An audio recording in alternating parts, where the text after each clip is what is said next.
Kasalanan ni VP Sara yan dahil in the first place, mali yung paggamit niya ng confidential and intelligence funds. At ayaw niyang sabihin sa Kongreso, ayaw niyang ipaliwanag sa Kongreso as early as 2023 during the budget deliberations kung saan napunta yung kanyang pondo. And then, syempre, di sinilip ng sinilip. Eventually, lumabas yung mga COA findings na talagang mali ang paggamit at lumabas pa, mali yung mga dokumentong kanyang mga sinubmit, mga fake, mga bogus na pangalan. And then, nung iniimbestigahan na siya officially, binoykot niya yung mga hearings. So, kaya lalong naging malaking usapin and it came to the point na naging impeachable na yung offense. Unfortunately, wala namang ganyang nagawa pa yung ibang mga ahensya na may confidential and intelligence funds. Of course, alam natin na historically yan ay katasan talaga ng mga corrupt government officials. Pero kay Sara Duterte lumabas yung ebidensya and under the Constitution, it is through impeachment na siya ay mapapanagot. So, ganun yun. Whether politics or not, importanteng mapanagot siya. Whether you are pro-Duterte or pro-Marcos, pera natin yun eh. At saka lahat tayo ang biktima ng pang-aabuso na ganong klase by an impeachable offense official. So kung pala rin kayo na manalo bilang senador at maupo kayo bilang miyembro ng impeachment court, how do you plan to move forward? Paano yung gusto ninyong mangyari dito sa kaso ni VP Sara? Well, ako po ay isa sa mga complainants ng second impeachment complaint. So, particular doon sa confidential and intelligence funds issue, tingin ko talagang siya ay nagkasala.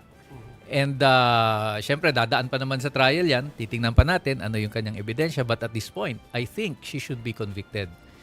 Pero, sabi ko nga, dadaan naman yan sa trial. At may pagkakataon pa naman si Sara Duterte na magpaliwanag.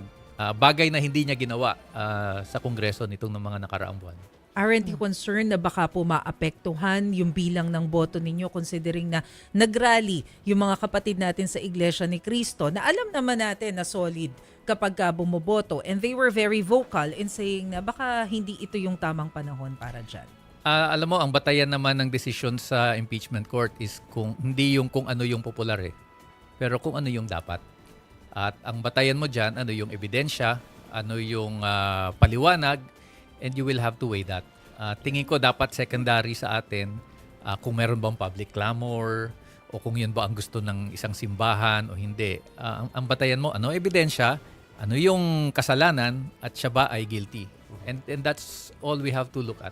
Ayoko masyadong i-push si Teddy sa wall para kasi baka umupo yan at umupo sa Senado at mag-isa sa mga hurado. Pero puntahan ko lang yung procedure kasi yun yung pinagtatanong niya lalo at meron nag-file sa Korte Suprema, diba? Matagal din kitang kinover sa Congress. Meron ka bang nakita na mali doon sa ginawa sa proseso ng mga kongresista na pwede makitang butas ng Korte Suprema? Ang nakikita ko talagang problema yung Secretary General ng House. Okay. Dahil hinold niya sa kanyang opisina yung 3 complaints. Okay. Hindi niya kaagad ito pinasa sa Speaker of the House. And therefore, hindi ma-actionan officially ng Speaker of the House. No? And then, syempre, sabi niya, dahil may inaantay pa silang 4th complaint, hanggang umabot na ang mga kongresista mismo, 240, filed their own verified complaint. At ito yung, syempre, pag mga congressmen na ang nag-file ng ganun kadami, dumiretso na ito sa Speaker's office. And dahil 1/3 na kaagad yun, naunahan niya lahat ng previous complaints. Pero that is a technical issue. I think essentially, wala namang pinagkaiba yung 3 complaints doon sa napirmahan ng 1/3. Hindi ba parang consolidation? Hindi ba ganun? Hindi kasi it was a separate complaint at wala nang proseso ng consolidation. At dahil ito lang yung complaint na ni-refer ng speaker sa plenary for action, yun lang ang na-initiate na complaint. Yung aming complaint dahil nabinbin sa opisina ng Secretary General is not considered initiated. And therefore, walang 1-year ban na sinasabi. Ito, lagi tinatanong ni Macedo sa iba ano pwedeng sabihin sa history ang Korte Suprema ba ay pwede makialam sa Yeah. proseso na yon ng Kamara? Ah, O mag-opinion man lang? Yeah. may time na nakialam siya. I think this was the impeachment of Chief Justice Davide at that time. Pero hindi magandang practice na ang Korte Suprema ay nakikialam because impeachment is totally